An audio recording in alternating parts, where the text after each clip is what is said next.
Okay, well, I have 1 o'clock, so we might as well get underway. I want to welcome everyone to the Safe Routes to School Coaching Action Network webinar.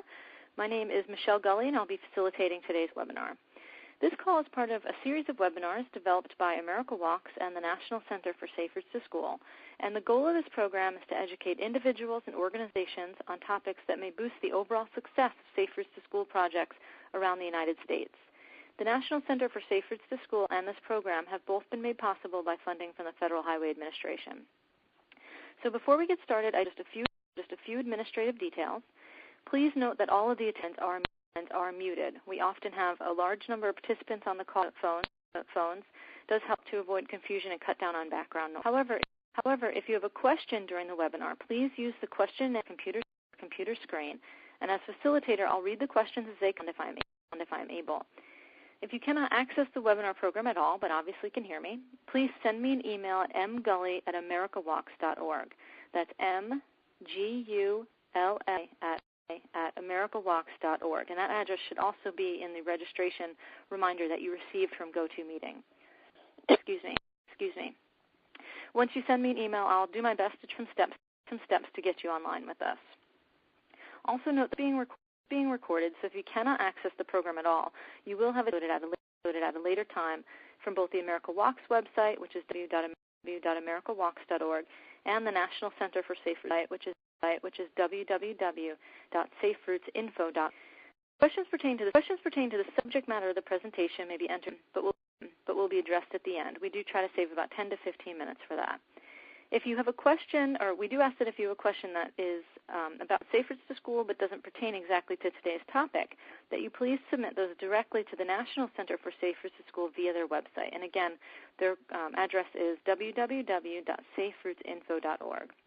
Now, if you were able to get all of that information down, please don't worry. I'm going to post the different web addresses as well as the speakers' addresses, again, at the very end of the webinar, so you'll have a second chance to copy all that information down. Excuse me. So now I'd like to briefly review the agenda. If you turn your attention to your computer screen, you should see the agenda.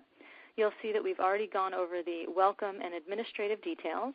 And next we're going to dive right into our feature presentation, which is the Community Connection, School Travel Plans, and Building Community Support. We have three wonderful speakers for you today. We have Julie Wolkoff from the Ohio Department of Transportation. She is the Safe Routes to School Coordinator. We have Carmen Burks from the Cincinnati Public Schools, and she is the Safe Routes to School Program Director. And we have Jacqueline Fisher, who's the Executive Director of the Ottauquechee Community Partnership, Healthy Youth, Healthy Communities. So with that, I'm going to dive right into the program because we have lots of wonderful information for you. And I'm going to turn the screen over to Julie. So Julie, it should be coming your way. Okay.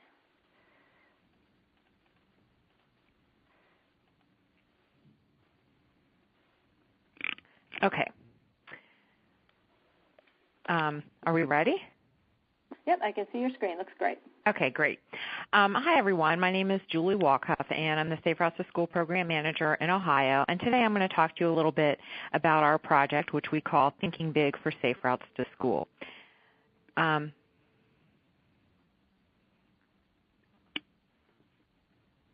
My screen is freezing up here. Sorry about that. Oh, I'm terribly sorry. It's okay. Unfortunately, when you use technology, these things happen.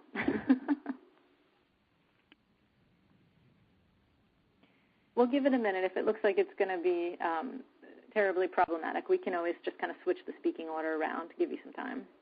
Okay. Oh, looks like it came right back up. Looks like it came right back up. Right. So there we go. All right.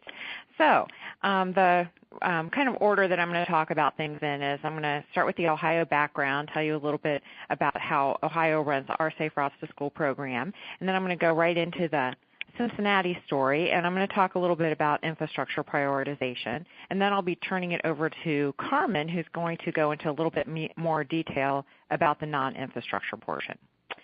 So in Ohio, we have approximately 1.2 million K-8 students and over 3,000 schools that encompasses.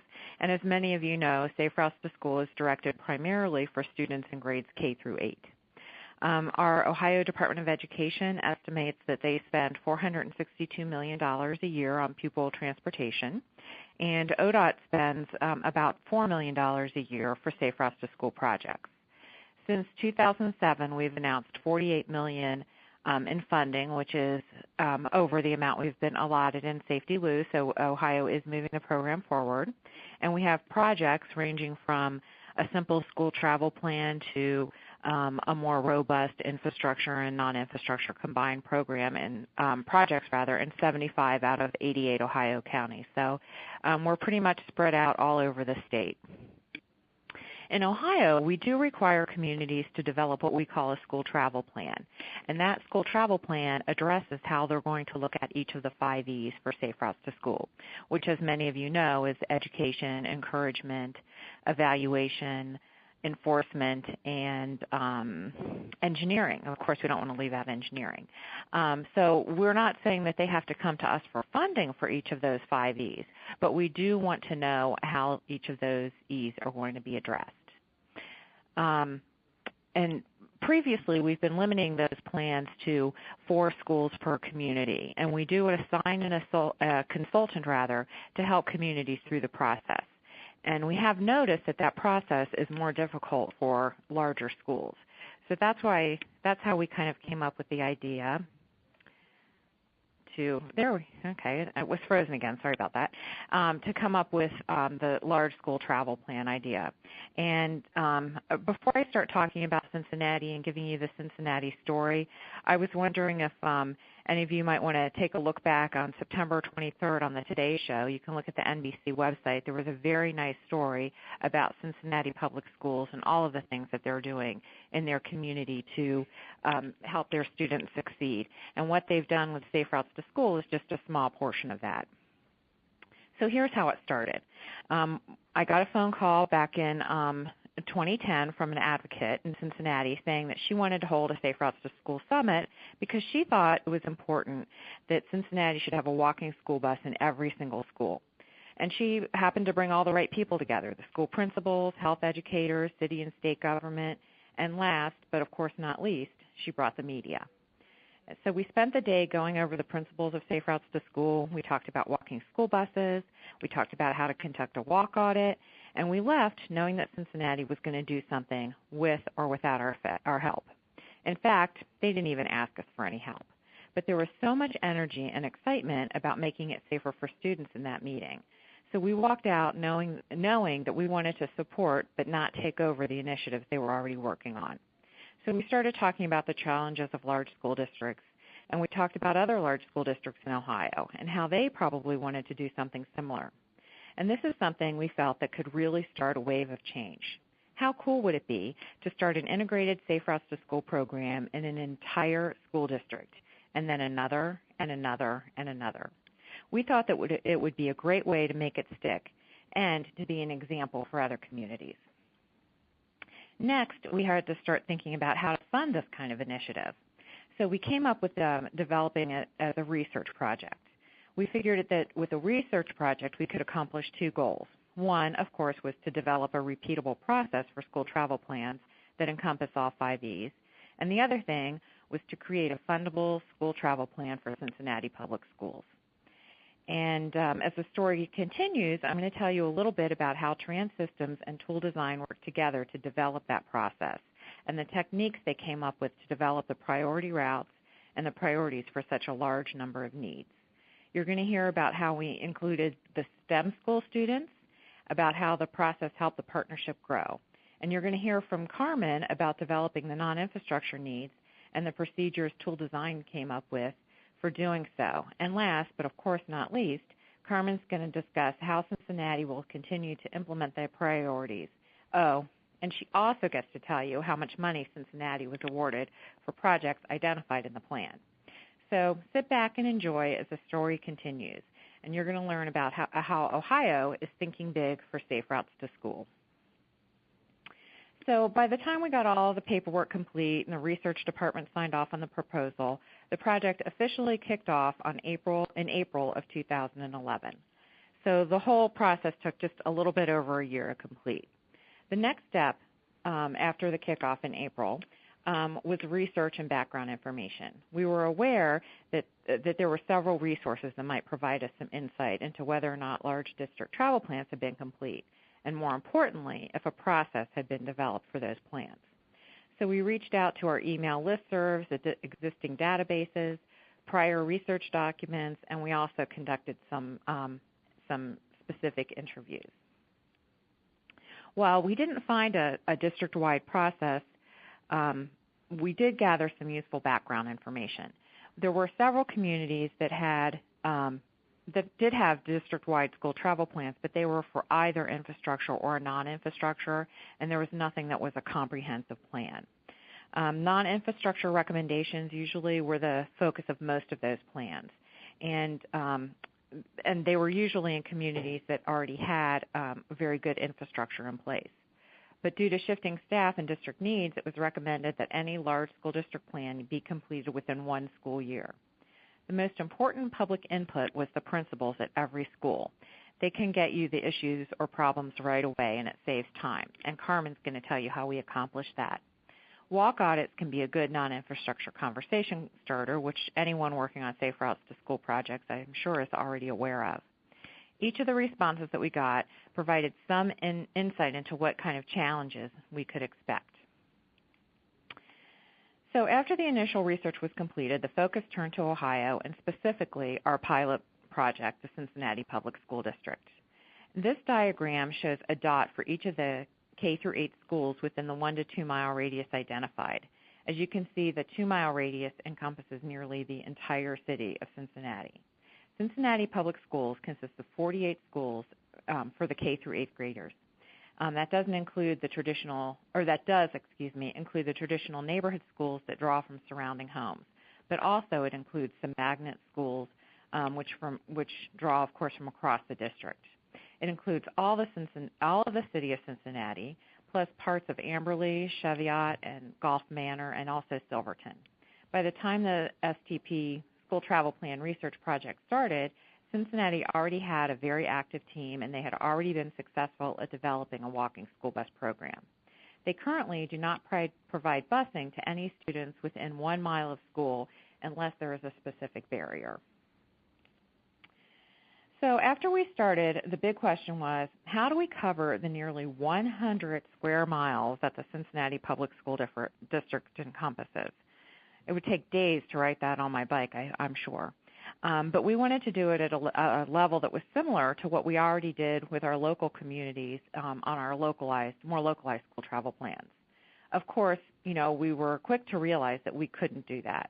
But we knew that appropriate data was necessary to identify barriers and recommend solutions. And we actually ended up developing 4 methodologies to guide us. One was a mapping methodology, infrastructure project identification, non-infrastructure priority project identification, and then a prioritization matrix. So the mapping was kind of split into 2 parts. The first was the development of the student location maps, which is something that we do here in Ohio for every school. Earlier in the presentation, you saw an example of that. We actually map out where each of the students attending that school lives, so we can be sure to focus our infrastructure and walking audits and infrastructure recommendations on those areas. So as I already mentioned, we're talking about close to 100 square miles, and we wondered, do we focus on the areas right next to the schools? Basically, we needed to narrow down those routes and create a more focused area. So we created a second part to the methodology, which we call the priority corridors. The main factors were the presence of sidewalks and signalized crossings that could funnel the most students within 1 mile of each school. And in Cincinnati, we used 1 mile because that's the area that would impact the greatest percentage of students, and not to mention the fact that it coincides with the busing schedules for Cincinnati. In order to verify the presence of sidewalks and signalization locations, we also at times used Google Earth on Street View. So here's kind of what the priority corridors look like laid on top of those location maps. Initially, we questioned how many routes we should identify at each school, and the student locations dictated that. In the end, the neighborhood schools which had a larger concentration of students within a mile, had substantially higher numbers of priority corridors compared to the magnet schools. Additionally, we were able to obtain information on the routes that principals or parents preferred from those surveys. We talked about focusing on the schools only with the highest concentration of students within the 1 or 2 miles. However, the number of priority corridors directly correlated to that higher number of students, so it worked out this way as well. And here are some examples of the priority corridors. As we go through each scenario, keep in mind that each of these schools has approximately the same number of students. I'm going to show you 3 different scenarios. As you can see, for this community school, there's a large concentration of students from many points, and so they have many priority corridors. And infrastructure countermeasures, of course, are going to be focused along any of those priority corridors. In this next example, there are fewer priority routes due to the more focused concentration of students. And in this last example, very few students live within walking distance because this is an example of a magnet school. So this school actually doesn't have any priority corridors.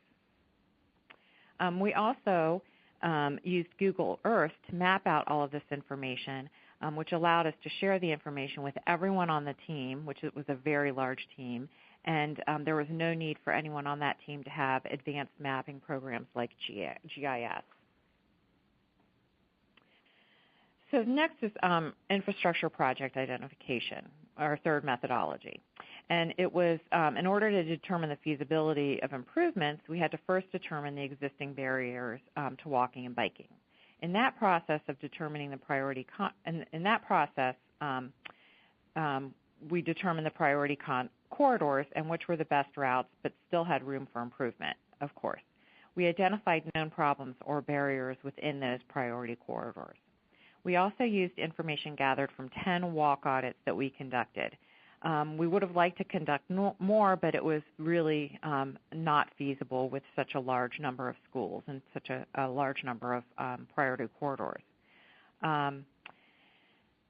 So we identified also several stakeholders, and we trained those stakeholders as we were conducting the walk audits. In addition to the stakeholders, we trained nearly 120 7th and 8th graders what to look for on a walk audit. The Cincinnati Safe Routes to Schools team, one of their goals was to identify a handful of students to act as ambassadors for the program and even assist the stakeholders on future walk audits.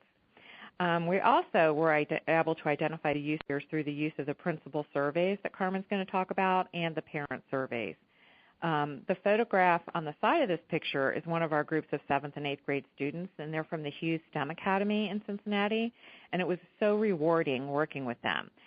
Several of the students were really into what we were doing, and they noticed things like cars parked incorrectly, and they really took the time to figure out why a single section of new concrete was damaged when all of the sections around it seemed fine. It was very impressive, actually. So once we had the barriers identified, we were able to recommend solutions or countermeasures. Again, these were focused on the priority corridors, but we did look at some other locations that the local team informed us about. What we ended up creating was a list of solutions that would benefit the most students at a given school. The image on the right shows John P. Parker Elementary School, which is surrounded on 2 sides by four-lane arterials. Some of the recommended countermeasures, including relocating 20-mile-an-hour beacons, seem to be the most effective. Exploring converting a 2-way stop-controlled intersection to 4-way, addition of a pathway on school property, and the inclusion of crosswalks and countdown signals at another intersection are some examples of what we came up with. And then I just want to show you some of the other, a few of the other infrastructure recommendations that we made at other schools. So this, for example, is where we're recommending a 1-way street conversion. And it was a very congested road where a lot of students were already walking and riding, and cars were parked on both sides, and a lot of parents were there picking up their students after school. Well, we suggested turning this into a 1-way so that it would benefit the safety of those students who were already walking in that area. And here's an example of where there's a large development which just kind of stopped, and there was no way for them to get to the school without going around a long way. Of course, there was a goat path there, but we suggested just putting in something paved to make that path a little bit safer for the students. And this is in the northwest side of Cincinnati. So the last methodology was the development of a prioritization matrix. And Carmen's going to talk a little bit about the non-infrastructure in a few minutes, but let me just focus on the infrastructure portion of it. I also want to say here that even though we have two different people presenting, one on infrastructure and one on non-infrastructure, when we actually developed this plan and worked through everything, it was really done together. It was both the parts of it were really worked on hand in hand, and it was really a team effort. It just seemed easier to present it this way. So anyhow, after we had a list of recommendations, we needed an effective way to prioritize them. So we developed a weighted matrix that focused on potential deficiencies, support, feasibility, and the Ohio Department of Education school demographics. The potential was the highest ranked score since it focused on the proximity to those priority corridors and the schools. The deficiency took into consideration sidewalk gaps, 3-year crash statistics, awarded a greater number of points to projects along roadways with higher classifications, with the general assumption that collectors and arterials should have separate facilities for pedestrians and bicycles, especially for students. The support included the information gathered from principals, the local team, and then following the initial ranking, secondary ranking by the project team based on our engineering judgment. The feasibility included appropriate costs and whether or not additional right-of-way was necessary. Lastly, the Ohio Department of Transportation requires that all travel plans include the Ohio Department of Education school demographics.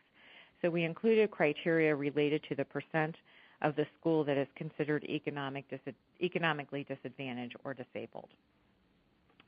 So I'm sure you cannot read any of this, which is fine, but that's just a visual example of what the matrix looked like and with the scores and so forth. And we do have all of this information to share with you if you're interested at a later time.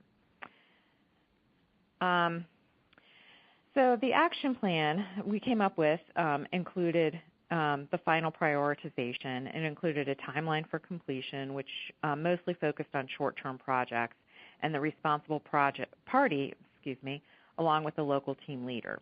We then divided it into 3 categories: school and city policies, each have about 18 items, 9 non-infrastructure items, which are about 62, and then the 61 infrastructure projects, a few of which I've already talked about. And now I'm going to hand it over to Carmen, who's going to tell you more about the non-infrastructure portion. Thank you, Julie.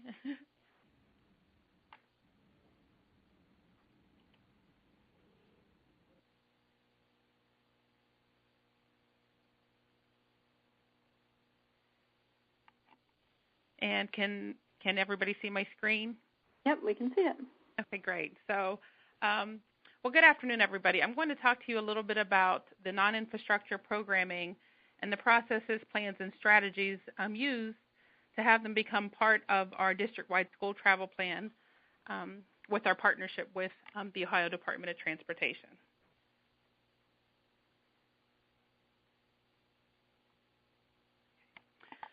So the approach that we used with the non-infrastructure was conducted in our what we call our Safe Routes to School Steering Committee here at Cincinnati Public Schools. The thing that was very exciting about the whole process was that the Safe Routes to School program and the committee was completely supported by all of the partners. So Julie talked a little bit about the collaboration that she created with the vision that originally happened back in 2010. But it was very much the partnership and all of the people that she brought to the table that made this process so successful. So with ODOT, with Trans-Systems, and with Tool Design Group, we were able to come up with a very powerful non-infrastructure programming. The outcome or the result of the district-wide school travel plan are kind of 4 areas within non-infrastructure programming that include policies, practices, programs, and activities. we, as far as the steering committee, viewed non-infrastructure programming as a way to institutionalize the Safe Routes to School program in both the schools and the community. The district has the ability to change, using this as a district to have an ability to change busing policies at a district-wide level. The economies of scale, kind of getting the most bang for our buck, and also promoting the national, the NHTSA safety curriculum. So we took all of that into context as we were developing our infrastructure, or excuse me, our non-infrastructure programming.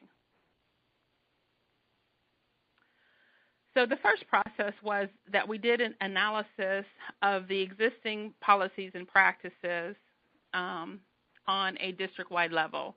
And I use the term we collectively because it was a combination of the partnership. So very early on, it was a working relationship. So both Tool Design Group, Trans Systems, and ODOT was very active in we were having biweekly, what we called steering committee meetings. And so it was with the combination and the collaboration that we were able to do various levels of analysis. So the first analysis that we made the determination was basically on our transportation policy. So here at Cincinnati Public Schools, students that are within our K through 8 setting that are in a 1-mile radius are not provided transportation. So we based a lot of the plannings and the methodologies, as Julie had talked about in the infrastructure section, based off of this busing policy. So we looked at school transportation policies, we looked at busing policies, we looked at developing additional policies, and that included new facilities and taking into consideration safe routes to school and safety planning in the planning stages of any type of new construction that we did. We also got the support of the Cincinnati Public Schools Board of Education. They signed a resolution recognizing our district-wide school travel plan at its completion, but prior to that, they also have supported Safe Routes to School programming and a cultural shift through what we call our positive school culture programming.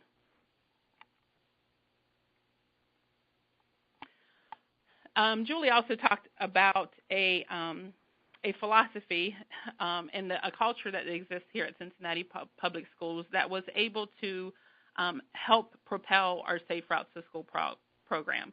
Something that we do very well here at Cincinnati Public Schools is we look for partners, and that was kind of the beginning of how this whole Safe Routes to School concept started here at Cincinnati Public Schools. So within our partners, we looked for sustainability, of course, the community support, and the ownership of countermeasures. When we were looking at what was going to work best, we looked at the large scale of the district. When you're looking at covering almost 100 square miles, 48 schools, and approximately 25,000 students, the planning takes on a different level. So our strategy was based on a proven method of community engagement that we have here at Cincinnati Public Schools, and we did this through our partners in education. The cultural shift that we asked to take place did so with a grassroots, philosophy of a bottom-up approach. So it was not just a concept of our Board of Education saying this needs to be instituted within the schools. We went out and we had engagement with individual schools, and so that we were able to see what the needs were on an individual school level and then push that up to a district level. So the community, I love this picture that you'll see here. This is actually a sculpture in one of our parks here in Cincinnati, and it just alludes to the fact that the right people with continuous partners and determination can really accomplish a lot, and we were able to do that with our Safe Routes to School program here in Cincinnati. So the non-infrastructure context. So when we looked at the partners and the programs and the goals, we wanted to be able to get information and get that data to help us to make the determination on what was going to work best. So we did that primarily with 3 methods of data collection. We did surveys with all of the principals in our K through 8 schools. We sent out the national Safe Routes to School parent surveys, and then we also did partner surveys. So we used this method of data gathering to be able to figure out what was going to work best. The principals' surveys was very informative from the standpoint of their perception of the safety of their school. They were very informative to the point of being able to give street locations, intersection names, the statistics, the data. They had it all. And so when we sent out this information to the principals, the response was overwhelming. It was great to see the number of principals that truly had the safety of their students through the Safe Routes to School program very much in their plate of things to do. An additional avenue that we used, of course, was the parent surveys. It was very interesting as we were working on the process of sending out the parent surveys. We have a survey group here at Cincinnati Public Schools that we push the surveys out through. And whenever I was having the conversation with them, the survey group said that we would probably get a very low response rate. Typically, you get like a 5 to 7% response rate when you're doing parent surveys. Well, did we surprise them? We had over a 20% response rate from the parents when we sent out these national surveys. It was amazing. And to see how engaged the parents and the community and everybody wanted to be, it just let us know that what we were doing was definitely the right thing. Last but definitely not least was our partner surveys. As you can see at the previous slide, there are a lot of partners that work with Cincinnati Public Schools, but what we were able to do with the partner survey was kind of funnel that potential collaboration into figuring out a way that was going to work best with the Safe Routes to School program. So out of all of this data collection, we came to the point where we figured there's definitely non-infrastructure needs, and it kind of broke down into various levels. So of course the first level was going to be at the school and the district support. The next level would be within the schools, helping them at their individual level, and then also the parents. The engagement and the outreach that we got through the parent surveys let us know that the parents were very much wanting to be a part of this whole process. The number one item that came out on all surveys, the parent, principal, and partner surveys, was the student safety and the comfort. So areas of need were the pedestrian and bicycle safety education, driver awareness in the school zone, the driver behaviors, the student safety at intersections and crossings, the student safety along the route, the arrival and the dismissal process, lack of adult supervision, and personal security. So we were able to not only to get this information through the surveys, but as we went out to the schools and conducted the walk audits, it became very apparent that having a group of stakeholders, as we created with training the 7th and 8th graders, would be beneficial because it allowed them to take on a leadership role, very much similar to like a service learning project, and then go out to other schools so that in the context of the research project, we only maybe did 10 schools, but outside of that, with the leadership that we created with those 7th and 8th graders, we were able to go out and do additional walking audits to be able to contribute to the data that we were gathering. So once we got all the data together, we came up with what we call our counter, and I say we meaning ODOT, all of us, our group all together, came up with our countermeasures. So one of the issues that we were wanting to address, and I will just give you a small sampling of the issues that we have here. But one of the issues was that the principals didn't want to promote walking and biking. And that goes back and it directly correlates to the fact that they felt that it was not safe. And so we, of course, within the steering committee, we thought about, well, how can we overcome that countermeasure or that obstacle with a countermeasure? So what we came up was to encourage local schools to adopt policies supporting safe walking and bicycling to and from school, and to inform the parents of these policies. We also look to provide the principals and the Safe Routes to School champions within the schools with guidance on how to formulate and communicate these policies. So the countermeasures are now owned within our steering committee. So we have active members who are working on the steering committee who are helping to ensure that this countermeasure is being implemented throughout the district and at the individual school level. The next example of a countermeasure is the 24% of the principals ranked concerned about violence or crime as one of the top 3 barriers at their school. An additional part of the mapping process that took place as we were gathering information was that crime maps were done of all of the school areas. So it was decided within our steering committee that the crime maps would be something that we would use as a resource to provide to our principals in our schools on an individual basis.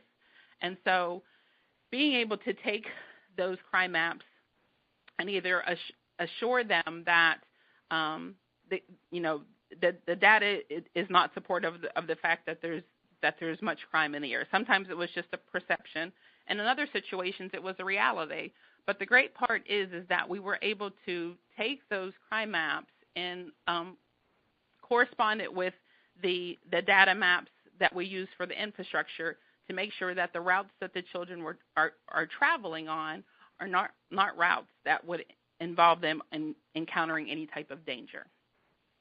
So another program that was recommended and is being implemented at probably 2 or 3 schools as we speak here in Cincinnati Public Schools, it's called the Safe Passages Program, and it was started in Chicago Public Schools, and it's of course very similar to the walking school bus program, but at this point, instead of the parents actually walking the students to schools, there are people who stand out in the corners just to make sure that as they are passing through that it is safe for them to do so.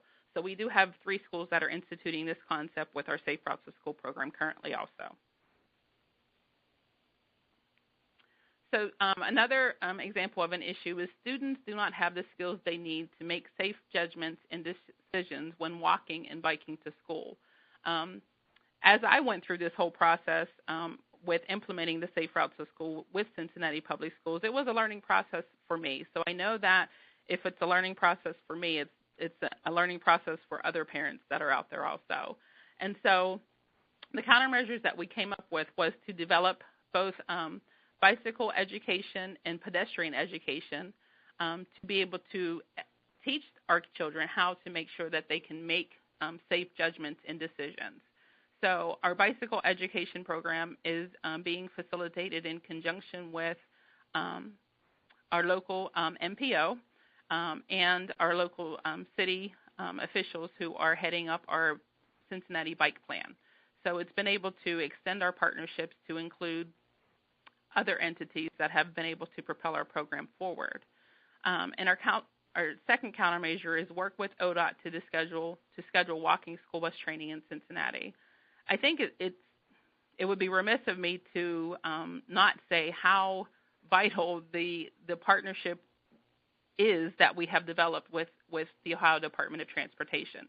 They have not stood back and just kind of let us go from the standpoint of, what works well and what doesn't work well. They have been very active and have come down and engaged with individual schools as well as at a district level. So one of the opportunities that we had was when the Ohio Department of Transportation was going around in the state of Ohio and conducting this walking school bus training. So our schools found it very helpful, and so we were in the process of looking at scheduling that on a more individual basis for our schools here in Cincinnati. So some of the success strategies that we've kind of ended up on and that have already been implemented in a lot of areas or in the process of being implemented are our collaboration with our City of Cincinnati Health Department. The Health Department came to us, and they are an active member of our steering committee, and they asked us to do one of their health shows, which is called We Know Health Matters. So we were able to spread the word of the Safe Routes to School program by participating on this health show, as well as we worked with them to facilitate a program that we called our Walkumentary, which kind of documented the process that we were going through as we developed our district-wide school travel plan here in Cincinnati. We also have a connection with our University of Cincinnati, and they have a website. It's called the Clever Crazes for Kids website. And whenever they found out about what we were looking to accomplish with the Safe Routes to School program, they became very excited, and they extended to us the opportunity to create what's called a Safe Routes to School world. So within this world, I will talk a little bit about the details in an upcoming slide. Additional programming that we did within the schools is also our Bridges program. The Bridges program is an acronym that actually stands for Building Results in Diversity and Generating Engineering Students. And the training of the 7th and 8th grade students that we did with the walking audits was part of this program. As Julie said, it was very fulfilling to engage with the 7th and 8th grade graders at Hughes STEM High School as we conducted various walk audits and educational programming for them pertaining to Safe Routes to School. Our partner in education supporting that Bridges program is called our ECHO Mentoring program, and they are out in our individual schools facilitating Safe Routes to School transportation-specific education with all levels of students. They support all of our K through 8 educational. And then a very fun component of the program that was developed early on was our STEP team at Taft Elementary. We are also looking at extending our partnerships with our Cincinnati's Mountain Bike Patrol with the Cincinnati Police Department. And we did host a very exciting event in February in conjunction with our Underground Railroad Freedom Center, which was called our Safe Routes to Freedom event. Some of these are strategies that we have on a programmatic standpoint. Something else that we also noticed early on as we were developing our Safe Routes to School program was the Safe Routes to School coordinator position was created, which is the position that I now happily fulfill. So it was, in this whole process of creating this program, both infrastructure and non-infrastructure, that was able to get us to this point today. So our large district-wide school travel plan was finalized in June, so it just took just a little over a year, and we had 188 infrastructure projects, and 15 of them have been selected for funding, and we had 62 non-infrastructure projects, in which 4 of them have been selected for funding. And our funding award is $1.2 million for both infrastructure and non-infrastructure, and we are very, very excited to have received that award from the Ohio Department of Transportation. The Clever Crazes for Kids world, I just want to share with you briefly a little bit about it because it's not going to be Cincinnati specific. They are in the process of creating, they have worlds on their website. They're called Clever Crazes for Kids worlds. So a Safe Routes to School Kids world will be created in which we will educate them on pedestrian safety, bike safety, environmental safety, all things Safe Routes to School will be housed in there. And the curriculum will go from grades K through 8. And it will be broken down into grade bands. So there will be a K2 grade band, a 3 through 5 grade band, and then a 6 through 8 grade band. And the thing that is great is that this will be available nationally. So it will not just be for Cincinnati Public Schools. it will be something that all Safe Routes to School program across our nation will be able to have access to help educate our kids on getting safely to school. And another component that I wanted to highlight in our non-infrastructure funding that we received is a collaboration that we established with an organization called Keep Cincinnati Beautiful.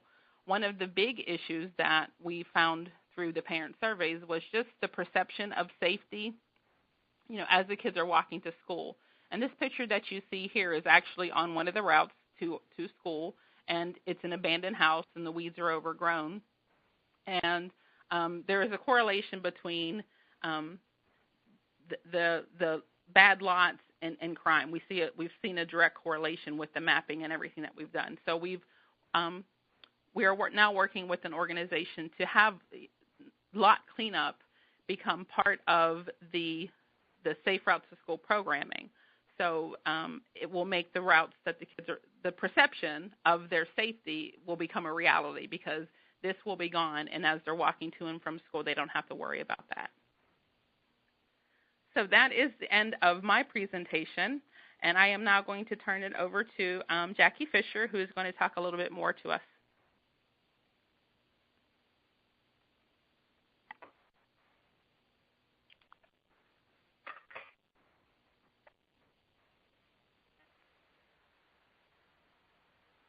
There we go. Can you see the slide okay? Yep, just blow it up into slideshow view and you'll be all set. Perfect. Slideshow view. Looks good. Okay, good. Well, I'm Jacqueline Fisher. I'm the Executive Director of the Ottaquechee Community Partnership, based in Woodstock, Vermont, also called OCP. It's a nonprofit organization with the mission of engaging individuals and organizations in developing healthy environments and positive intergenerational relationships.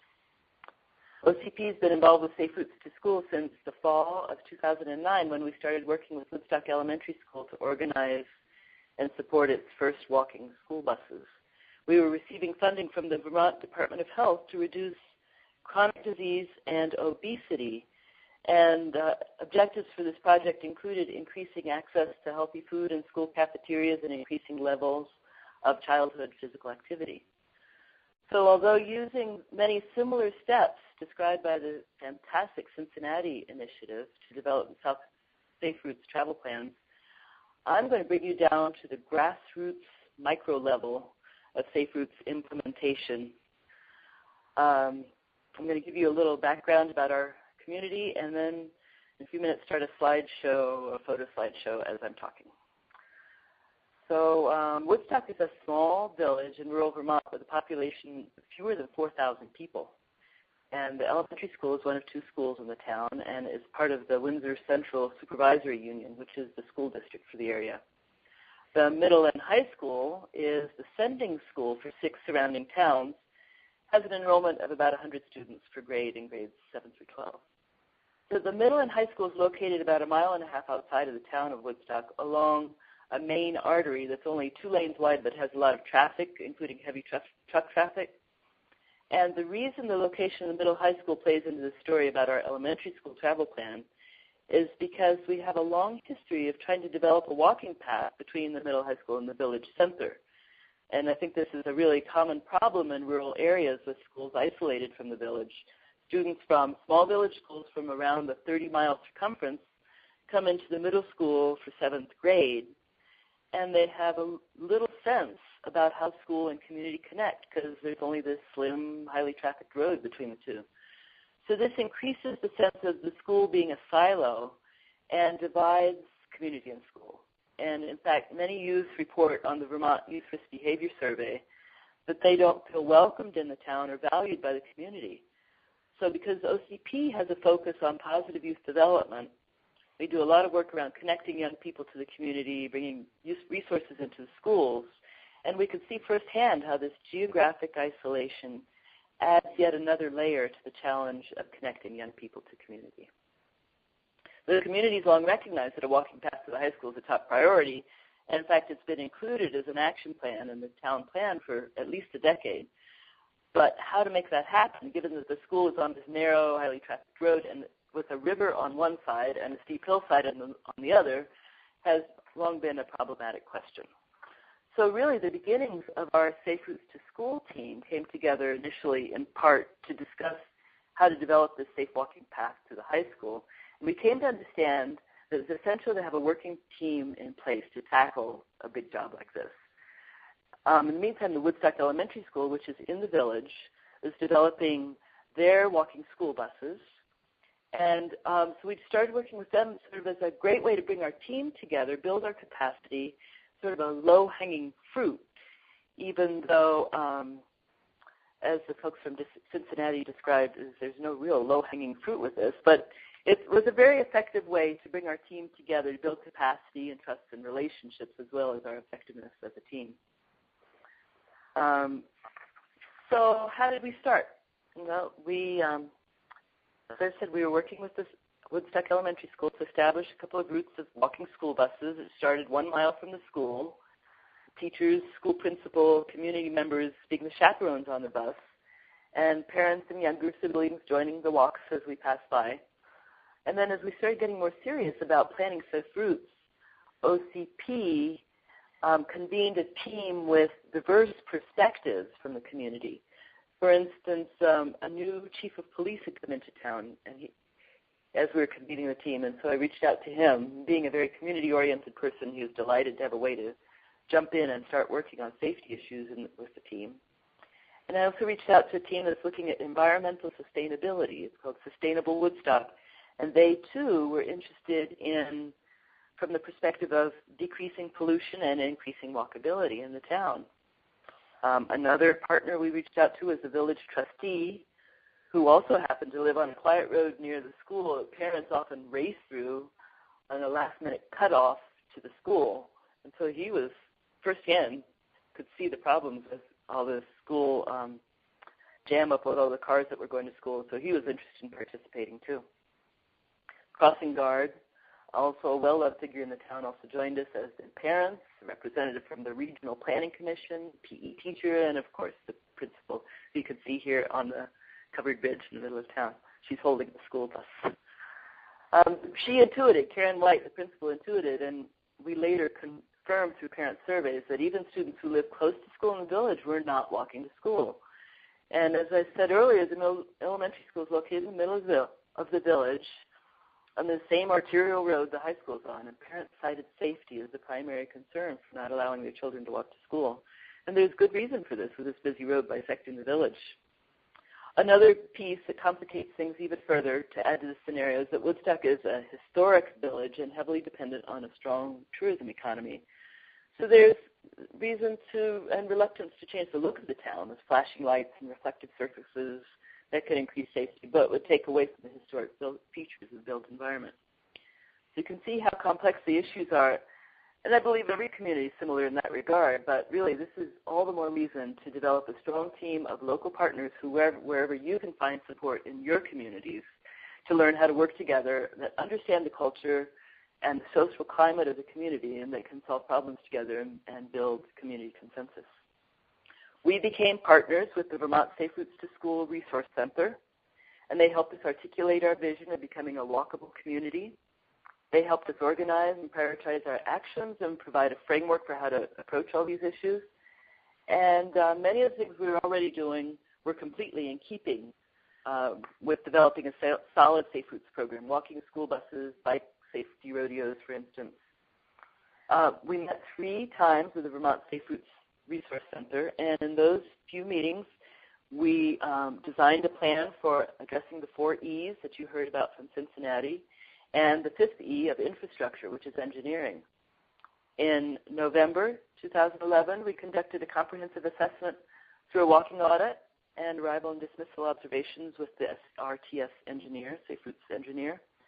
And a month later, we sent us a proposed travel plan, which we reviewed and adopted. In February, March of this year, 2012, we presented our work and the travel plan to the local community and decision makers through the Town Planning Commission, the village trustees, and the Town Select Board, and to the town meeting in March. Town of Woodstock readily adopted the plan, expressed interest in using the travel plan to increase walkability for a walkable Woodstock. And you can now see the Woodstock Elementary School travel plan on the town website, townofwoodstock.org. That might be helpful for some of you.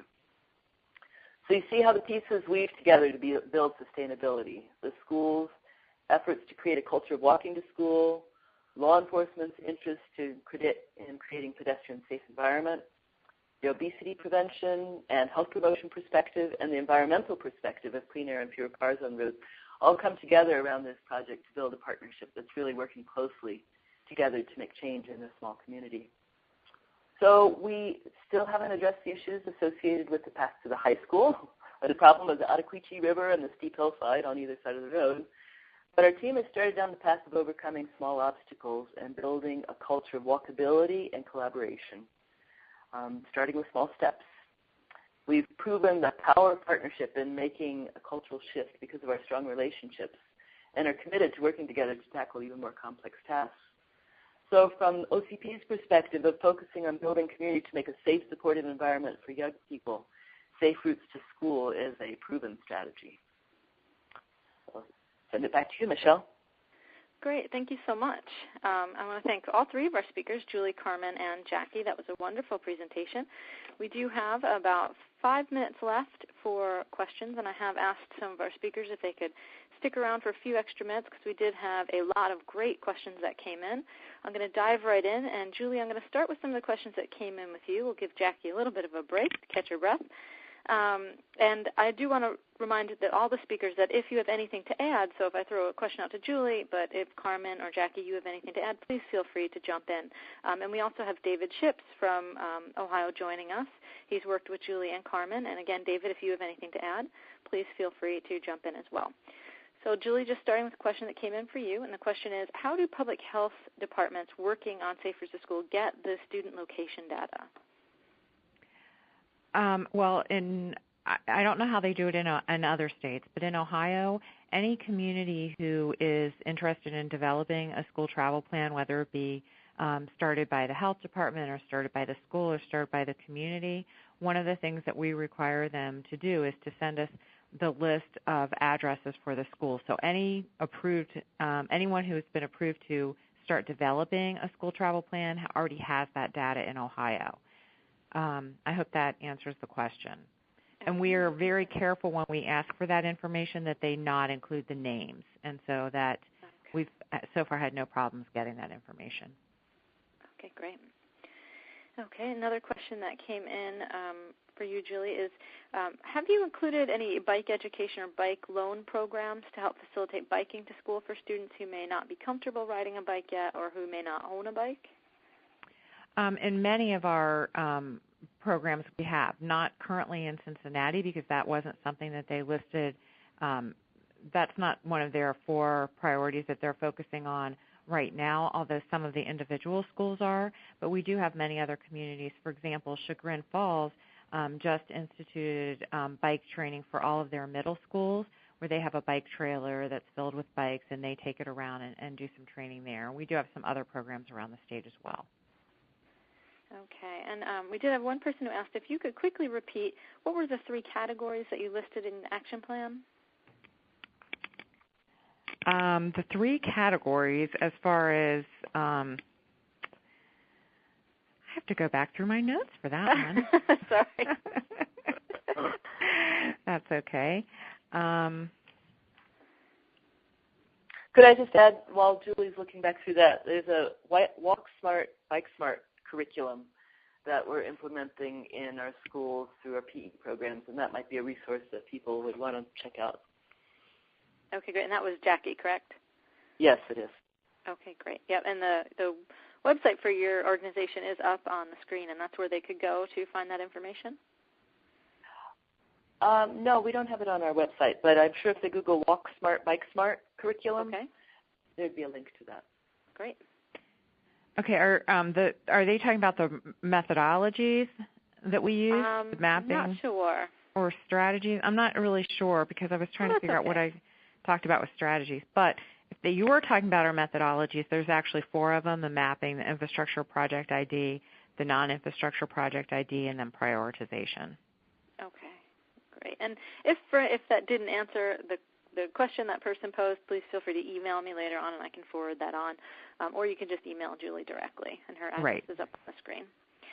Okay, and this one, I believe all the speakers may have something to add with this. We'll see. The question is, how do we best communicate infrastructure improvement needs and get them really heard and prioritized by transportation agencies? Do any of you have any tips on how you were able to do that, or what you've seen that works? Speaking as a transportation agency, I think that really the way that we're doing it in Ohio with requiring these school travel plans and identifying the infrastructure needs up front has been very helpful. And, we think that in the future it's also going to help communities get funding from other sources because they already have those plans in place. So I would say planning. And yes, Jackie from or the Carmen, Vermont. You want to add? Oh. Yes, Go ahead, this is Jackie. Jackie from Vermont. The Vermont Safe Routes Resource Center travel plan that they developed for us was absolutely something that speaks public planning language as well as transportation language. So there's a great example. You can see that example on the townofwoodstock.org website, and it shows very clearly how to communicate those needs with all different kinds of agencies. They're very thorough travel plans. Great tip. This is Carmen. I would just like to say that we, early on as we were forming our steering committee, we reached out to our local city traffic and engineering department and asked for them to send a representative to be actively involved as we created the school travel plan. So I think that way we made sure that our voice was heard. Great. And I do have one more little thing to add. Ohio, we put all of our school travel plans on our Ohio Safe Routes to School website. So if anyone's interested in seeing what one looks like, even for the smaller schools, they're all listed on our website. Okay. Anyone else have anything else to add on that question? Okay. So I'm running through these kind of quickly because there are some great ones, and I don't want to keep folks too long. So Carmen, a few of these came in while you were speaking, and these are pretty quick. And the question is, who did you circulate the partner surveys to, and were the surveys available online? Yes, the surveys were available online. I believe we kept it in the context of using SurveyMonkey in order to be able to monitor everything. And